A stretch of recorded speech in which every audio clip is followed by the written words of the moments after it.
The vaccine.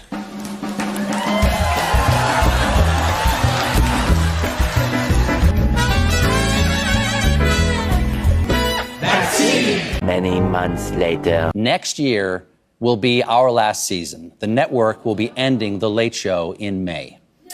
And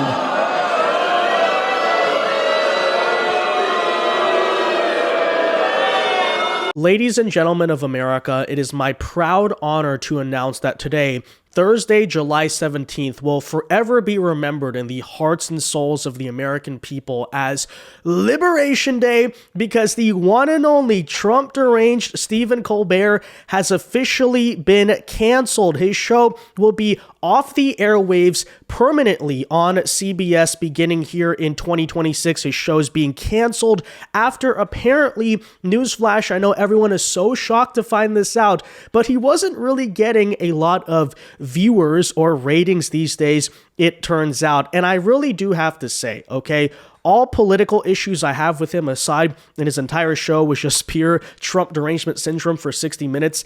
I have to say, I think Stephen Colbert's greatest crime against humanity was how pathetically unfunny his show was. I mean, I just in total fairness here, right? Of all the late night hosts out there that, I used to watch them when I was a teenager, sometimes here and there, Stephen Colbert is one of the few that I can genuinely say I never watched anything he ever said once and remotely chuckled. Like, I never laughed once at anything he did because the guy was so insanely untalented. I don't even understand how the guy got a career as a comedian, but newsflash, will probably have to be finding a new one here soon. But we'll get into it here today, as well as show you some of the media panic, because apparently the fine folks over at CNN, Brian Stelter here especially, but also some like random left-wing panelists they have on, are apparently upset over this, claiming that this is due to the political bias of Donald Trump, like messing with mainstream media. They're claiming that he's being censored in some way. It's like, no, your show sucks, dude. You were not funny, and people stop watching it because you're a late night show. You're supposed to be a comedian. You just suck. You just suck, right? And look, to some degree, I mean, I'm sure that Trump has a lot to do with it because you chose to make your whole show about Trump. But what does that say on two fronts? First of all, you're just ridiculously unfunny, and the appetite for this Trump deranged style of comedy, quote unquote, is just not there. Well, newsflash, I mean, that's kind of what happens. But we'll get into these full details here today. First, though, folks, as usual, in celebration, do us a favor. If you enjoy our content, make sure you hit that like button down below and subscribe to the channel if you are new. Subscribing is not only the best way to support our videos, but it also ensures that you can stay up to date with all of the latest news and coverage, and that includes the latest firings in mainstream media and entertainment world. So first of all, we'll give you the details here. So apparently CBS will be canceling The Late Show with Stephen Colbert in 2026. Round of applause, by the way. Okay. The network announced Thursday, insisting that it is a, quote, financial decision. Yeah, I'm not surprised. Again, his show sucks. It's just not funny at all and has nothing to do with a looming ownership change. The Late Show with Stephen Colbert will end its historic run in May 2026 at the end of the broadcast season. We consider Stephen Colbert irreplaceable and will retire the Late Show franchise at that time. And so apparently they're not even going to be doing a new talk show. I mean, I guess to some degree, I think the appetite for this type of content in general probably just not where it was before. But, anyways, we are proud that Stephen called CBS home. He and the broadcast will be remembered as the pantheon, in the pantheon of greats that graced late night television. Where and how? This guy is like probably the worst comedian I've ever seen. But anyways, CBS said that it was a purely financial decision against a challenging backdrop in late night, saying here, quote, it is not related in any way to the show's performance, content, or other matters happening at Paramount.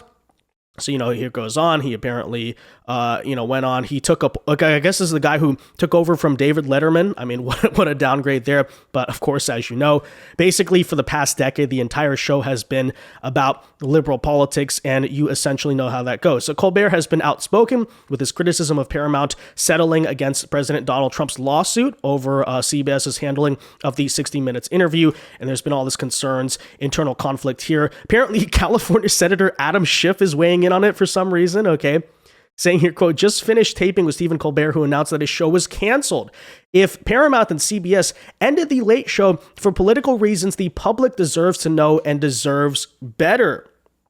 So this is the narrative they keep saying, right? Again, I'm going to repeat here. I think it's because he simply sucks at his job. His show's not funny. But anyways, with that said, okay, so let's now show you apparently the way this is being perceived in mainstream media, because they are really hammering home this narrative that it's for political reasons he's being taken off the air. So take a listen here to Brian Stelter, who just unanimously has the dumbest opinions about basically anything and masquerades it as being some type of like Walter Cronkite style hero journalist or something. But check out how this is apparently being perceived in media world. Okay. Brian, CBS is saying this is a financial decision. It is certainly, the timing of this is kind of stunning.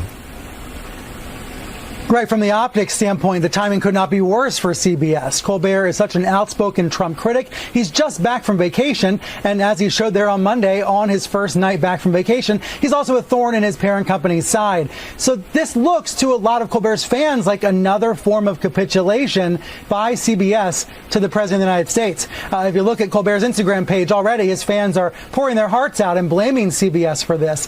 Here's the reporting that I have just in the past few minutes, Anderson, about this financial explanation. Think back to 2023 when the Late Late Show with James Corden went off the air. I reported at the time that show had become unprofitable, that CBS was not able to sell enough ads to make that show profitable. Well, that is now the case for Colbert as well. I'm told by a source close to the network that the Late Show with Stephen Colbert is now technically unprofitable. So that does give the company a financial reason to end the show starting in May 2026. However, it's not as if Colbert was given a chance to take a pay cut or maybe change the format of the show or move out of the Ed Sullivan Theater. This seems to have happened all at once, and it comes on the verge of that big Paramount Skydance merger. Who's taking over Skydance? Larry Ellison, a friend of President Trump, and his son David. So there may be a lot more to this story. It's just happened in the past hour, but there's a lot more reporting to do on this. Dude, it's pretty common sense. I mean, obviously, as you've seen across the media world, ask MSNBC, ask even CNN, by the way. Your very network has had these issues where, after 2024, a lot of reshifting here, less market for a lot of this like nakedly liberal political coverage. Okay, fine. But then secondly, when your entire show is basically like, the orange fart sucks, play the laugh track, right? And then people are just deciding, that's not very funny. I'm just going to, like, what do you expect? What do you expect? But anyways, let's tune in here to apparently the debate that took place tonight on CNN's, I believe this is the Newsnight show, where some liberals are trying to, really hammer home this idea that, like, first of all, like, it was political, but it's also not political. It's very confusing. But here, I'll show you what we're talking about. So take a listen. One massive part of the conversation that's been completely omitted from this, and that is, when you do a show that attacks half of America every night and you don't have conservatives on, and by the way, you're not funny, but attacking half of America and your ratings suck, you might lose your show. There's a lot of reasons why the Colbert ratings are not working out that have nothing to do with the political divide you're talking about. Wait, what are the other reasons? Because his entire show is just Donald Trump. So it's like, you can make that argument if sometimes he does politics, sometimes he's just cultural. Everything he does is about politics. So you can't really say that a political show, that it's failing for any other reason besides politics and potentially the demand for these types of things. I think, frankly, it is pretty straightforward there, but okay. He's having on Democrats to trash Trump. He has constantly been trashing conservatives. He referred to Donald Trump as a Nazi lover in 2017. That does make half of the country happy. Right, but you alienate half the country. But you don't need to have the whole country watching your show. You only need half the country. That's a great show. The problem is if he wasn't funny anymore, why don't Shane Gillis? By the way, why don't Shane Gillis do ESPYs? Here's the corollary to what you're saying. Like, the other side of it is that, there are shows that I will not name that spend half their time attacking liberals or all their time attacking liberals. That's one thing. All their time attacking liberals. And it doesn't have any impact on their ratings whatsoever. So is that not a self-own for the liberal side?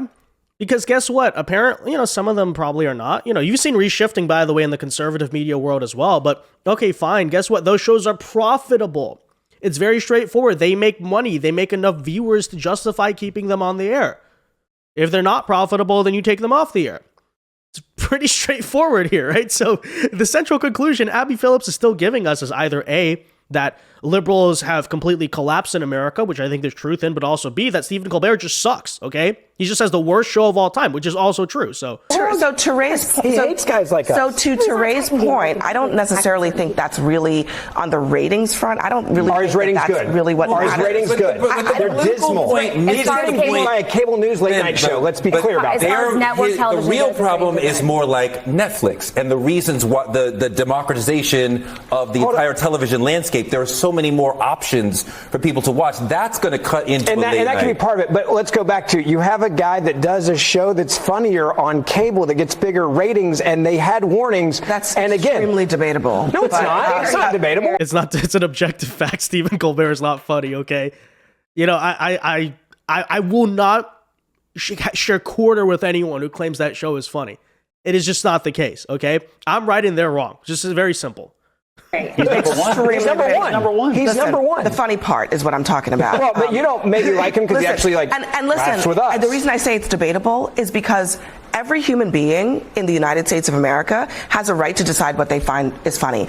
And the American people decided that Stephen Colbert is not funny. That's why his show's not profitable. What is this conversation? It's so stupid. Half of America likes Colbert and half of America likes Gutfeld. That's fine in the United States of America. I'm okay with that. Like, that's okay. But my point is the reason why it got canceled is because he was no longer funny and he was attacking half the country. That's not what's going on at all. Look, why is the show getting canceled? I just explained. We're witnessing the end of an American television institution. It doesn't make enough money. Another one is growing. Colbert will forever be known as the person who frittered away David Letterman's legacy, which is something. But may I bring everyone together?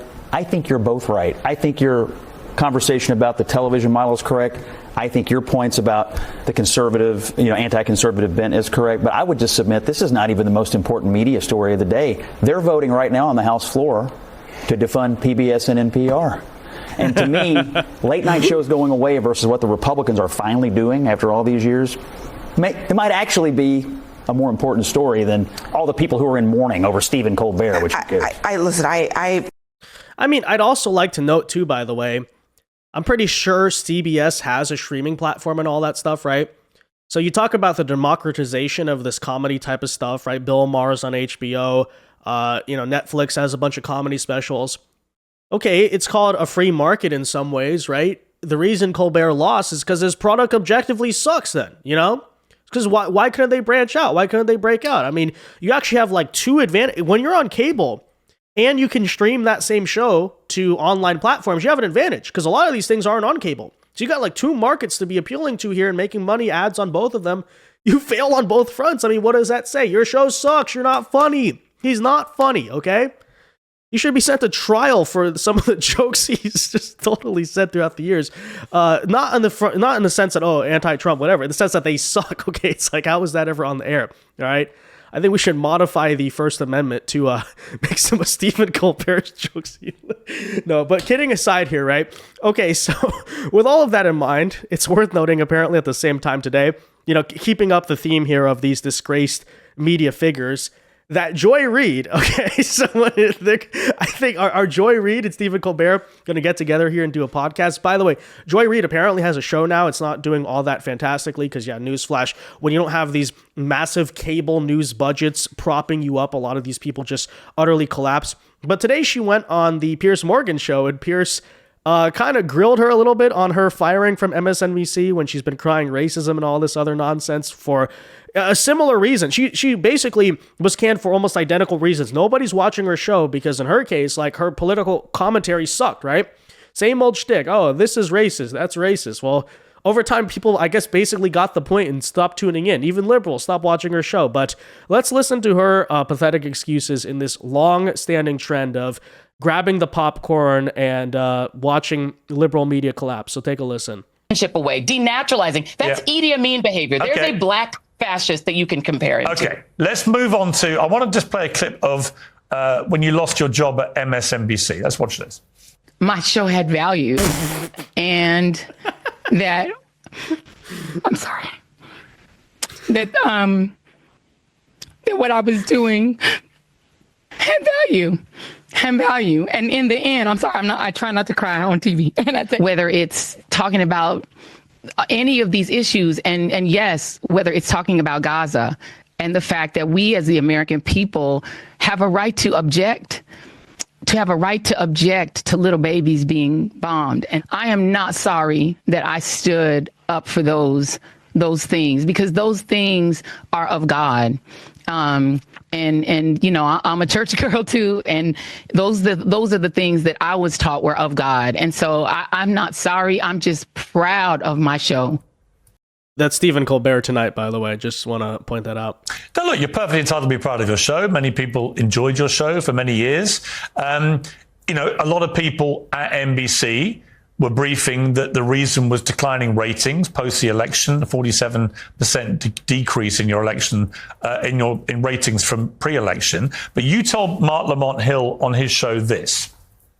After I said on my show that the reason Americans could relate to Ukrainians in a way that they didn't relate to Palestinians, that Ukrainians are white. And so watching white people get their schools bombed was, you know, hit different. That hit our ratings. I mean, it definitely, we could see the loss of white viewers from that moment that I said that. So they were like, we don't like the name calling. And also I'm a black woman. So, I mean, I'm sure it makes him angrier, you know, when I say things. Maybe because I am a global South person myself, you know, I mean, as a black person, we have a different empathy toward other global South people when they are suffering. And so we're going to come at that story from a different angle and in a different way and with different kinds of empathies. And I think that's not always received very well in the news business. Now, Joy, I mean, look, let's be honest. I don't think you were fired after all those years because of your skin color or because you're a black woman. I think you were fired because your show just got increasingly unpopular. It happens all the time in TV. That's why you got let go. Why play the race card? First of all, I love the fact that your play the race card is your version of the race card. You literally are so fixated on trying to racialize conversations with me, Piers, that I find it actually quite charming. Yeah, exactly. You just racialized the conversation, okay?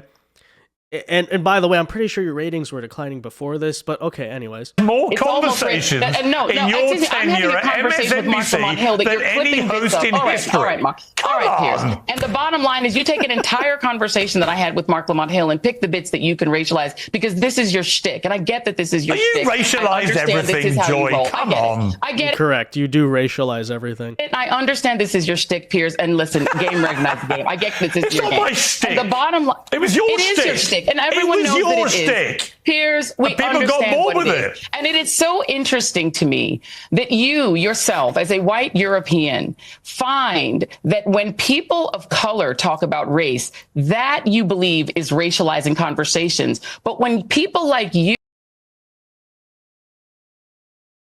When you bring race into a conversation, you're racializing the conversation. Yeah, that's kind of the definition of it, is it not? I don't understand the argument. But again, okay, I really wonder why people stopped watching this show. It's just a big mystery. You fixate on, well, Barack Obama was a black president. Why don't you object to that? That is racializing a conversation about the former president of the United States. But you can't put your, and I'm sure you find that charming and funny. I find it hilarious because you're the one. You're the one who said Donald Trump. You and your friend Donald Trump. You said Donald Trump is a white fascist. Are so. He is well. I agree with Mark when Obama Milley, did the same thing. Last time I checked, is I'm not allowed to mention his skin color. I agree with his former chief of staff, who last I checked was not black and said he's fascist. And Mark Milley said he's fascist to the core. Okay. So I happen to agree, and I know this is what it's important to you, with two very white gentlemen about Donald Trump's fascist tendencies. Okay. If that makes you sad and uncomfortable, I can't help you. Piers. No, it doesn't make me sad and uncomfortable. I think it makes you a little bit of a hypocrite, but that's different. Well, guys, all I can say on this front is I very much enjoy the day that Stephen Colbert will be forced to start his own show. I'm sure he's going to do the podcast route like most of these disgraced media figures have been doing. And then very rapidly going to find out, wait a minute, outside of my big, gigantic network, that once I don't have the laugh track playing behind me, people, oh wow, she's like really not funny. Like he wasn't funny before, but now when he's doing it to silence, when he's doing it to pure crickets, I mean, that's even worse. Look, here is the big picture of the whole situation is that I think thankfully a lot of the media landscape is changing. That part is true. But in some sense, there's more competition, right? And because of that, idiots like this, idiots like Colbert are just not cutting it anymore. And it truly is a glorious thing to see. But anyways, with that said, guys, let me know your thoughts on all of this in the comment section down below. Are you also celebrating Liberation Day for all of our ears and our eyes and just everyone who has a TV still in this country? I mean, you truly have been liberated. Let me know. Be sure to leave a like on this video, subscribe to the channel if you are new. And until next time, God bless and peace.